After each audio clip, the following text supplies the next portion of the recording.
परम शांति। तो ज्ञान क्या है, सेवा क्या है? जो हमारे ज्ञान में, दादाजी के ज्ञान में है, ज्ञान योग सेवा धारणा। तो ज्ञान क्या है एक्चुअली? ज्ञान क्या? ये मल्टीवर्स या यूनिवर्स, पीढ़ी, ये सब को समझना ज्ञान है क्या? इसको समझ के हम याद रख लें, वो ज्ञान है क्या? तो ज्ञान है पहली पीढ़ी। तो ज्ञान क्या है वो हम समझ जाएंगे तो बाकी चीज़ अपने आप हमें आगे बढ़ने में मदद करेगा। जैसे ज्ञान के बाद सेवा, योग आता है, योग के बाद सेवा आता है, सेवा के बाद धारणा आता है। तो पहले ज्ञान को समझना बहुत ज़रूरी है। तो ज्ञानदाता एक ही हैं, ज्ञान स्वरूप एक ही हैं, वो है ऑलमाइटी अथॉरिटी दादाजी। ये बात तो फिक्स है। और बाकी जो भी ज्ञान दे रहे हैं, जो भी बात बता रहे हैं, वो उस ज्ञान को समझ रहे हैं। कोई ज्ञान दे ही नहीं सकता, ज्ञान एक ही दे सकते हैं, वो है ऑलमाइटी अथॉरिटी। तो हमें समझना पड़ेगा ज्ञान है क्या। ज्ञान वो है जो उस ज्ञान को समझ के, वो बेहद की ज्ञान को समझ के, हमारे अंदर जो आत्मा की बेहद की शक्ति है, उस चीज़ को इमर्ज करना ज्ञान है। इसका मतलब हम अपने आप को इमर्ज करना, हमारे आत्म शक्ति को इमर्ज करना ज्ञान है। और उसका आधार क्या है?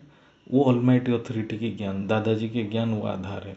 वो ज्ञान को सुन के, योग लगा के अपने आत्म शक्ति को और आत्मा की शक्ति को उजागर करना, कि इमर्ज करना, वो ज्ञान है। मतलब अपने आप को पहचानना, अपनी शक्ति को पहचानना ज्ञान है। हम अपने शक्ति को तभी पहचान पाएंगे जब हम अपनी रचयिता को जानेंगे, जो रचयिता कौन है। तो ज्ञान ये नहीं है कि उस चीज़ को याद रखना। ज्ञान है कि अंतर्मुखी बन के, वो बापूजी को योग करके, बापूजी को ज्ञान को समझ के अपने अंदर की शक्ति को जागृत करना को ज्ञान कहते हैं। अपने आप को पहचानना है, उसी चीज़ को बोलते हैं अपने आप को पहचानना। वही चीज़ को अंतर्मुखी बोलते हैं। और सेवा क्या है? सेवा का अर्थ, हद की अर्थ में सेवा ऐसा है कि जैसे कोई एक बहुत धनी व्यक्ति है, करोड़पति है, वो मंदिर में जाके 100 रुपया दे दिया। और कोई एक डेली लेबरर है, बहुत गरीब है, उसका तो इनकम भी बहुत कम है, लेकिन वो जाके 1 रुपया देता है मंदिर में। तो कौन ज़्यादा सेवा किया? तो आप खुद एनालाइज करो। जो व्यक्ति का आपने पूरा पुरुषार्थ करके दिन भर में 50 रुपया कमाया, उससे 1 रुपया वो दे सकता है मंदिर में। और जो जिसको भगवान ने करोड़ों करोड़ों रुपया दिया, वो 100 रुपया दे रहा है। तो आप समझ लीजिए कितना फ्रैक्शन ऑफ कर्म वो सरेंडर कर रहा है भगवान के पास। तो वो डेली लेबरर सबसे बड़ा बन गया। उसके सामर्थ्य के हिसाब से, उसका जो सामर्थ्य था उसका तो मैक्सिमम परसेंटेज वो दे दिया। तो सेवा सामर्थ्य से होगा। सामर्थ्य कैसे आएगा? सामर्थ्य आएगा समर्पण से। सेवा तभी होगा जब वो समर्पित होगा। बिना समर्पण के सेवा नहीं होगा। हम देखेंगे रामायण में, जब समुद्र का सेतु बन रहा था, कितना बड़ा सेतु है, समंदर के ऊपर सेतु बन रहा है, लेकिन 2 गिलहरी की कहानी सबको पता है, उन्होंने भी उस काम में मदद की। तो वो अपने सामर्थ्य के हिसाब से किए और उनकी सराहना राम जी खुद किए। तो इससे सभी को समझ में आता होगा सेवा क्या है। अपने सामर्थ्य के हिसाब से कोई भी आत्मा जो सेवा करता है बेहद के कार्य में, तो वो सेवा ही होता है। और सेवा कब हो सकता है? बिना समर्पण के सेवा नहीं हो सकता। समर्पण का महत्व बहुत है। वो भक्ति मार्ग हो या ज्ञान मार्ग हो, समर्पण, बिना समर्पण के सेवा नहीं होता है। और शरणागति की बात हर जगह पे है, भगवत गीता में भी है। भगवत गीता में इसीलिए लास्ट में लिखा गया है कि मामेकम शरणम व्रज, मेरे शरण में आओ। तो भक्ति मार्ग में और ज्ञान मार्ग में समर्पण तो दोनों मार्ग में है, लेकिन ये ज्ञान मार्ग के समर्पण है क्या? तो ज्ञानी ज्ञान से अनुभव करता है कि उसके अंदर वो पूर्ण ब्रह्म की शक्ति काम कर रहा है और उसके अंदर की ज्ञान को इमर्ज करा रहा है। और वो जो भी कर रहा है, सोच रहा है, वो परम पिता की प्रेरणा से हो रहा है। ज्ञानदाता ज्ञान स्वरूप एक ही है, वो है ऑलमाइटी अथॉरिटी दादाजी। ये सत्यता को ज्ञान से अनुभव करना समर्पण है। ज्ञान मार्ग में समर्पण यही है। जब इसको बार बार अभ्यास में कोई भी लाएगा, वही बाप के रूप को धारण कर पाएगा और आगे बढ़ेगा। इस बात को जब कोई भी किंचित मात्र भी अनुभूति कर लेगा, वो आत्मा कभी नहीं कहेगा मैंने किया, मैं समझ गया। तो वो आत्मा बोलेगा वो परम सत्ता मुझे समझा रहा है, वो करा रहा है। ये अनुभव ज्ञानी आत्मा की समर्पण है। इसलिए वो बीके में भी एक बहुत अच्छा सॉन्ग है, करण करावण हार। इस बात को ज्ञान से समझने का ही ज्ञानी मतलब समर्पण बोलते हैं। और जैसे एक भजन कीर्तन में आता है भक्ति मार्ग में, अच्युतं केशवम राम नारायण, मतलब he is perfect, he is perfect master, there is no mistake in his actions. जब ज्ञान से परफेक्ट के शरण में हम चले जाएंगे तो हमारा हर कर्म परफेक्ट होगा, और 100% शरण में जाएगा तो काम परफेक्ट ही होगा। इसी को कर्म योग बोलते हैं। और सेवा तभी हो पाएगा जब हमारा काम परफेक्ट होगा, नहीं तो सेवा नहीं हो पाएगा। और सेवा तभी हो पाएगा जब हम 100% ऑलमाइटी अथॉरिटी के पास समर्पण करेंगे। समर्पण नहीं होगा तो सेवा नहीं हो पाएगा। इस बात को समझाने के लिए ऑलमाइटी अथॉरिटी के अवतार धरती के ऊपर आए हैं। राम कृष्ण ये सारे अवतार इस बात को समझाने के लिए कि समर्पण करना है। समर्पण के बिना सेवा नहीं हो सकता है, सेवा के बिना धारणा नहीं हो सकता है। तो इसीलिए अवतार की महत्व बहुत है। आप सोचिए अवतार का मतलब क्या है। एक स्थूल शरीर मतलब फाइनाइट, मतलब ये हद में बेहद की शक्ति आ जाता है ना। हद में बेहद की शक्ति को आने को ही अवतार बोलते हैं। सिर्फ ज्ञान की अनुभव कराने के लिए ये अवतार लिया जाता है। इसलिए मतलब ऑलमाइटी अथॉरिटी के साकार रूप का महत्व बहुत है। जो साकार रूप को नहीं पहचान पाएगा वो समर्पण कभी नहीं कर पाएगा, और वो जो समर्पण नहीं कर पाया वो सेवा कर ही नहीं सकता। इसलिए भगवत गीता में भी बहुत स्पष्ट रूप से कहा गया है, मेरा इस अव्यक्त शरीर में, मेरा इस व्यक्त शरीर में, जो स्थूल शरीर में जो अव्यक्त अनंत बेहद की सत्ता को समझ लिया, वो जन्म मृत्यु के चक्र से निकल जाता है। मतलब वो आज हो ही रहा है। जो बेहद की ज्ञान में आए हैं वो जन्म मृत्यु चक्र से निकल ही रहे हैं, है ना। और सच बात तो ये है, चाहे वो बीके में हो या पीबीके में हो, किसी भी भक्ति मार्ग में ही हो, इनको अंत में इस ज्ञान में आना ही पड़ेगा। ये ज्ञान अंतिम सत्य है, इसके ऊपर और कुछ भी नहीं है। अच्छा, कुछ लोग पूछते हैं कि हम इस ज्ञान में बहुत लेट आए, इसका कारण क्या है। ज्ञान में लेट में आने का कारण क्या है। मेरे हिसाब से ये ज्ञान 2016 से 15 या 16 से इंटरनेट में है, और आज तो रोज योग भी हो रहा है रात को, और फेसबुक व्हाट्सएप इंस्टाग्राम हर जगह पे, फिर भी बहुत आत्मा जुड़ नहीं पा रहे, जो ऑलमाइटी अथॉरिटी से जुड़ नहीं पा रहे, इस ज्ञान से जुड़ नहीं पा रहे। इसका कारण क्या है। इसका कारण अहंकार है। जो भी नहीं जुड़ पा रहा है उसका कारण अहंकार है। वो अहंकार उसको आगे नहीं बढ़ने देता है। जो अहंकार में फंसा पड़ा है वो ज्ञान में लेट आएगा ही आएगा। जब ये अहंकार का विनाश होगा, ये बापूजी भी बोले हैं, अहंकार का विनाश होगा, विनाश और किसी का नहीं होगा, अहंकार का विनाश होगा, तब सब ज्ञानी बनेंगे और परम पिता के शरण में आएंगे। तो मेरे को जो लगता है, जो ज्ञान क्या है, सेवा क्या है, इसका स्पष्ट होना चाहिए। ये स्पष्ट जब होगा तभी हम सेवा कर पाएंगे। और ज्ञान तो एक ही हैं, ज्ञानदाता एक ही हैं, बेहद की दादाजी हैं, परम पिता ऑलमाइटी अथॉरिटी। उनका कुछ भी डेफिनेशन नहीं है। और जो धरती के ऊपर ज्ञान आया है, और वो तो हम सब रात के योग में कर ही रहे हैं।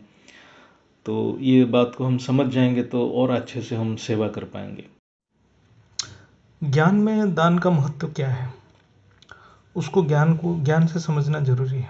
दान का महत्व भक्ति मार्ग में भी है, ज्ञान मार्ग में भी है, लेकिन उसको ज्ञान से समझना बेहद की आत्मा के लिए बहुत जरूरी है। एक्चुअली सेवा के अंदर दान एक पार्ट आता है। दान का ऑपोजिट संचय है, मतलब इकट्ठा करना। हम क्या इकट्ठा कर रहे हैं?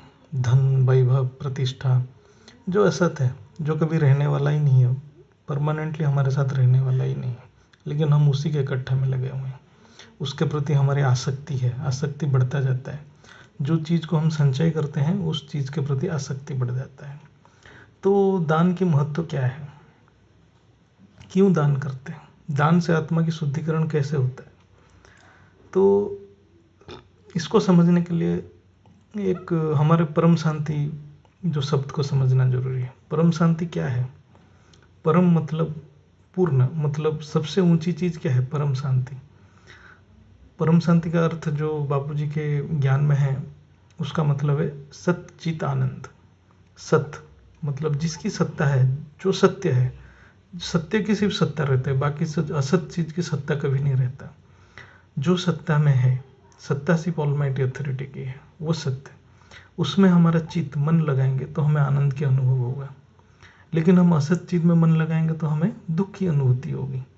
तो इसीलिए असत चीज को त्याग करना चाहिए। असत चीज को जितना जल्दी उससे आसक्ति रहित होकर त्याग कर देंगे तो हमें सत्य की अनुभूति होगी और उस आनंद की अनुभूति होगी।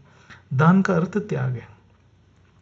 तो हमें जब धन की दान करते हैं तो आसक्ति रहित होकर धन की त्याग करते हैं, तभी जाके हमें वो दान का प्रतिफल मिलता है, मतलब आत्मा की उन्नति होती है और आत्मा ऊपर की ओर जाने की तैयारी करता है। परमपिता ऑलमाइटी अथॉरिटी को दान की, धन की दान की तो कोई ज़रूरत नहीं है। वो धन की कोई ज़रूरत नहीं है, क्योंकि ये हद की वस्तु है, हद में रहेगा। इसका कोई वैल्यू नहीं है ऑलमाइटी अथॉरिटी के सामने। हमें थोड़ा समझ आना चाहिए जो दान और संकल्प में क्या संबंध है। हम जैसे ही दान करते हैं तो एक संकल्प भी होता है उसके साथ। तो ये क्या रिलेशन है और क्या महत्व है उसको समझना जरूरी है। तो हमारा संकल्प और व्यवहारिक जीवन में जो व्यवहार है, दोनों में मेल होना चाहिए, तभी जाके हम सक्सेसफुल होंगे। अदरवाइज दोनों विपरीत रूप में काम करेंगे तो फिर हमें जो हमारा जो लक्ष्य है वो नहीं मिलेगा। हम अपने आप को बेहद की आत्मा कहेंगे और धन इकट्ठा करने में लग जाएंगे, धन के प्रति आसक्ति रहेगा, तो ये विपरीत कर्म हो जाएगा। संकल्प और कर्म विपरीत हो जाएगा, तो इसका परिणाम कभी नहीं मिलता। जीवन निर्वाह के लिए धन उपार्जन करना और धन इकट्ठा करना दोनों अलग वस्तु है, अलग चीज है। एक है आवश्यकता, एक है आसक्ति। इसीलिए हमारे हिंदू धर्म में 10% दान का प्रावधान है। इवन भगवत गीता में भी दान की महत्व बताया गया है। इसका मतलब दान आध्यात्मिकता में एक महत्वपूर्ण चीज है। एक्चुअली हम धन को दान नहीं करते हैं, हम अपने पुरुषार्थ की कुछ अंश अपने रचयिता को अर्पण करते हैं, यानी हम उनको याद करके सब कार्य करते हैं।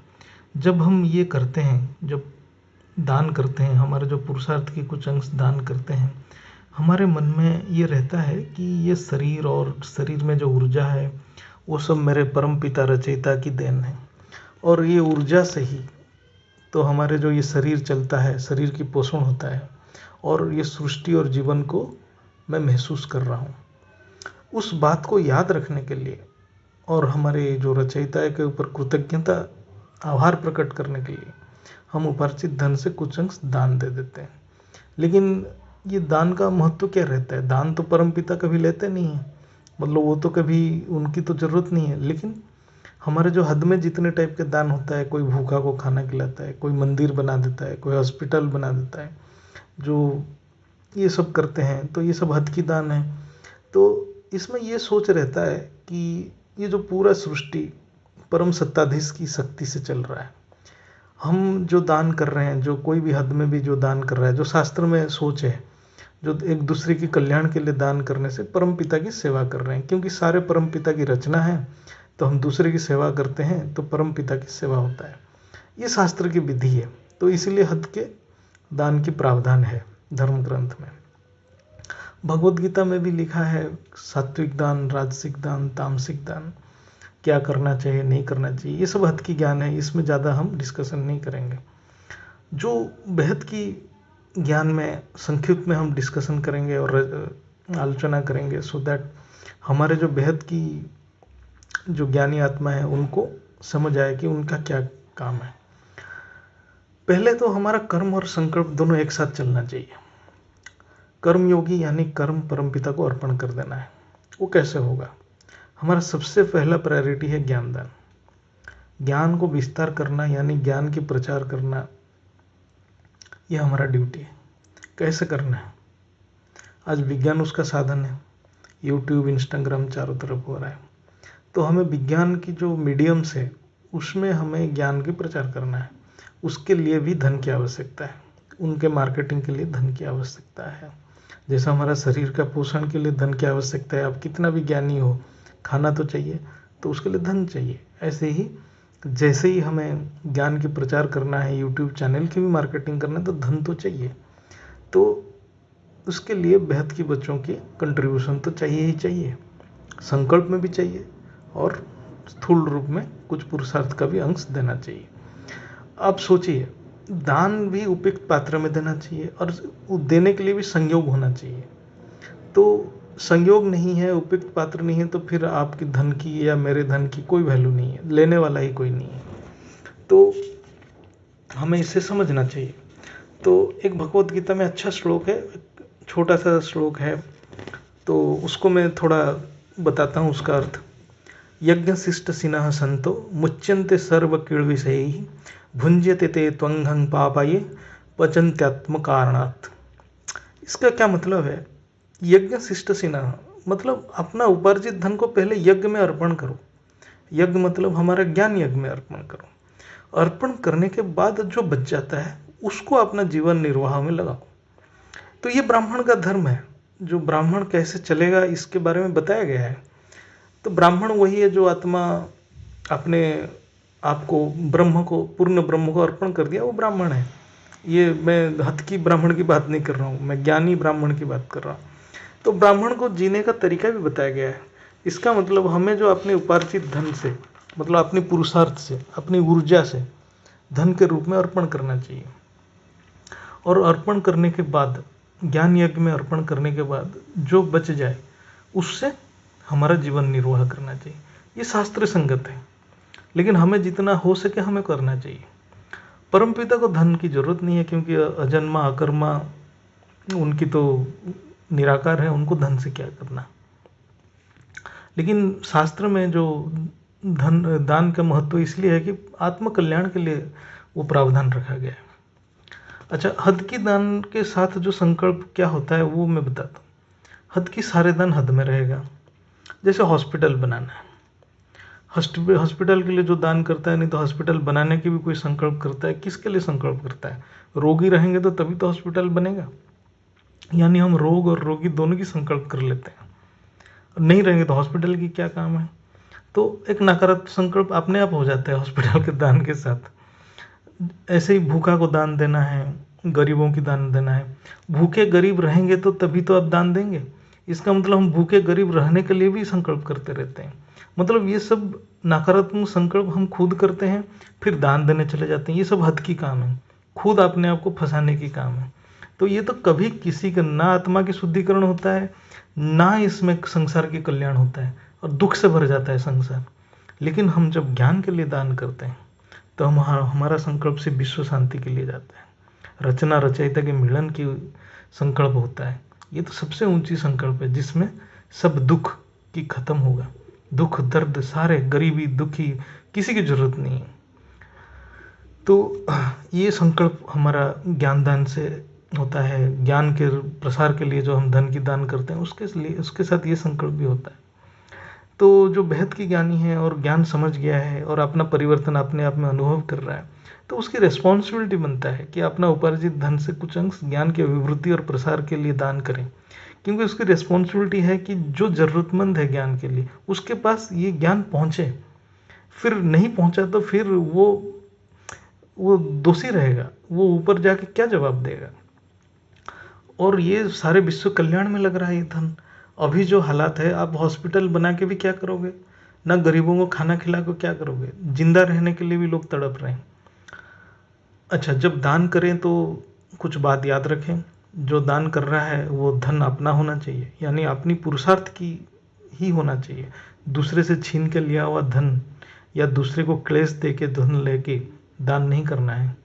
जिसके ऊपर हमारा अधिकार नहीं है उसको दान नहीं कर सकते हैं, इससे नया विकर्म बनेगा। दान करने के समय ये सोचे कि मैं निस्वार्थ सेवा कर रहा हूँ, मुझे इसके प्रतिफल में कुछ नहीं चाहिए। और ये संकल्प करो कि ज्ञान जरूरतमंद के पास पहुँचे, वही असली सेवा है। ज्ञान से आत्मा भूख, गरीबी और हॉस्पिटल से खुद अपने आप बच जाएगा, कुछ बनाने का जरूरत नहीं है। परम पिता को हमारी कोई स्थूल वस्तु या धन की कोई जरूरत नहीं है। जैसे हम धरती के ऊपर रहते हैं, शरीर चलाने के लिए धन चाहिए, ऐसे ही ज्ञान प्रसार के लिए भी धन की आवश्यकता है, क्योंकि ये स्थूल दुनिया है। स्थूल दुनिया में स्थूल वस्तु की जरूरत है। धरती के ऊपर ज्ञान के विस्तार के लिए धन की आवश्यकता है ही, लेकिन ये दान सच्चे दिल से और अपने स्वउपार्जित धन से होना चाहिए, जिससे आत्मा की शुद्धिकरण हो, और इसमें थोड़ा सा भी अभिमान या दिखावा नहीं होना चाहिए। अब देखो, अब ये एक संयोग है कि हम ज्ञान के प्रचार प्रसार के लिए भी सहयोग कर सकते हैं, धन की सहयोग कर सकते हैं। इससे कुछ साल पहले ये भी अपॉर्चुनिटी नहीं था। जब ये अपॉर्चुनिटी है तो हमें दिल खोल के करना चाहिए। और ज्ञान हमें मिला और इसमें हमारी जिम्मेदारी है। ज्ञान जिससे मिला है और समझ गया है, इसका उसका जिम्मेदारी बन जाता है कि इसको प्रसार करें। और हम एक साथ तन मन धन से ये सेवा करेंगे, तभी हमारा संकल्प और कर्म एकाकार होगा। फिर सभी आगे बढ़ पाएंगे, धारणामूर्त बन पाएंगे। परम शांति। की परम शांति सोचो, बोलो परम शांति। Join us daily for live meditation, 10 p.m. to 11 p.m. on YouTube Live. Subscribe now. Website www.paramshanti.org. Email us anant@paramshanti.org. Like, share, subscribe. Join today. बेहद की